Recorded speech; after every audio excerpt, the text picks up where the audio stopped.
Hi, I'm Graham. Welcome back to Man vs Film. I've got a Blu-ray update for you. This is Eureka and Arrow Video, two of my favourite companies. Some sale items, some new releases, and some things that I managed to pick up at decent prices, which I've been watching for a while. So we'll just delve into some of them here. We have Headshot, which was a Poundland purchase, believe it or not, £2. Sneaky rascals that they are. Only reason I bought this is Eco Aways. From the cast of The Raid and The Raid 2. These guys do excellent work.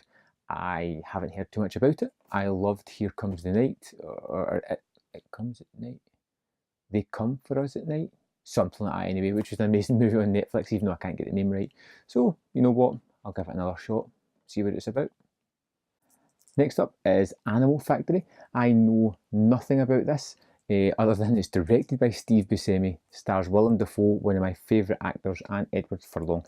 Could read the blurb at the back. I'm not going to. This was in the Arrow sale, £5. I thought, perfect.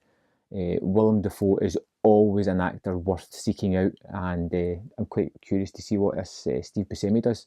I seen his debut feature, Trees Lounge, I think a long while ago, so curious to see what's on offer here. Also in the sale was Kurieda's The Third Murder. Now, this one was £6. It's an absolute steal because it came out not long ago. It's still in the shops. I think the best deal at the moment is HMV, 2 for £25. And this is a terrific looking movie. I've checked it out. It's a kind of courtroom death sentence drama. The trailers sell it pretty well. I've read a few reviews that make it sound as if it's fantastic and right up my street, and Kurieda is one of these directors that is on a hot streak just now. Can't seem to do any wrong whatsoever. So yeah, another one for the Arrow collection that I'll check out fairly soon, I would imagine.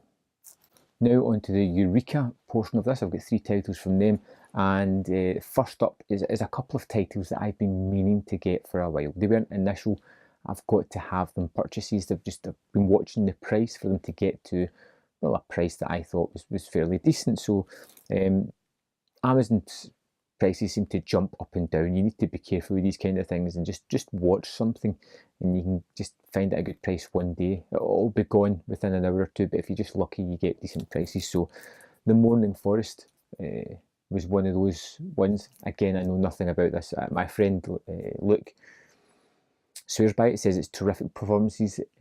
It's Masters of Cinema. Like I said, these are film school in a case.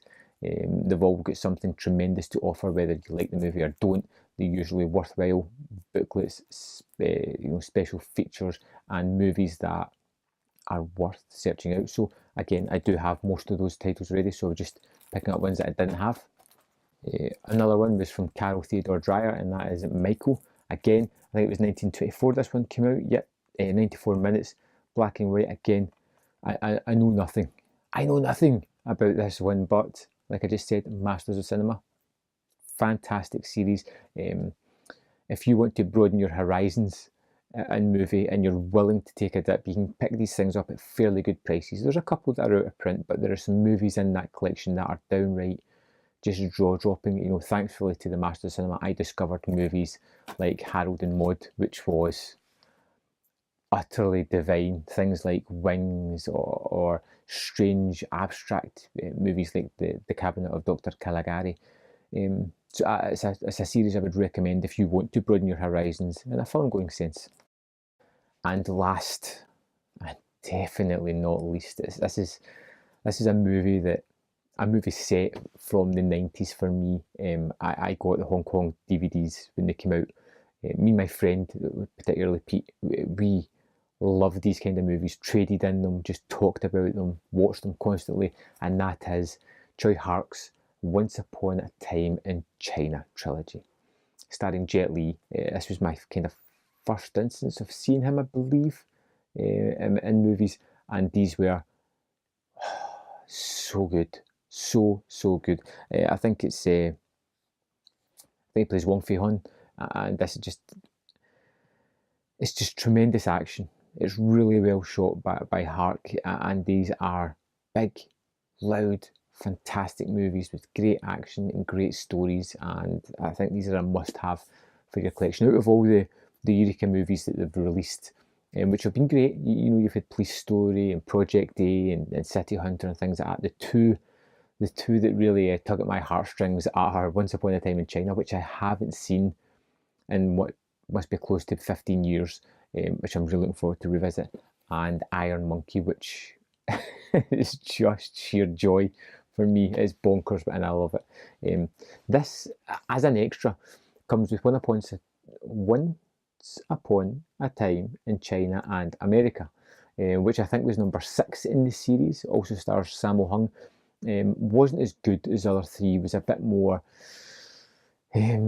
low budget, not as good a story. Obviously, they're into America, fighting Native Americans and things like that. And I remember it being okay, but it wasn't a standout. It wasn't as good as the first 3 movies, which is basically this set here. So another one to the Eureka action pedigree that we've got here. I'm going to set this one right next to the rest of my Eureka ones.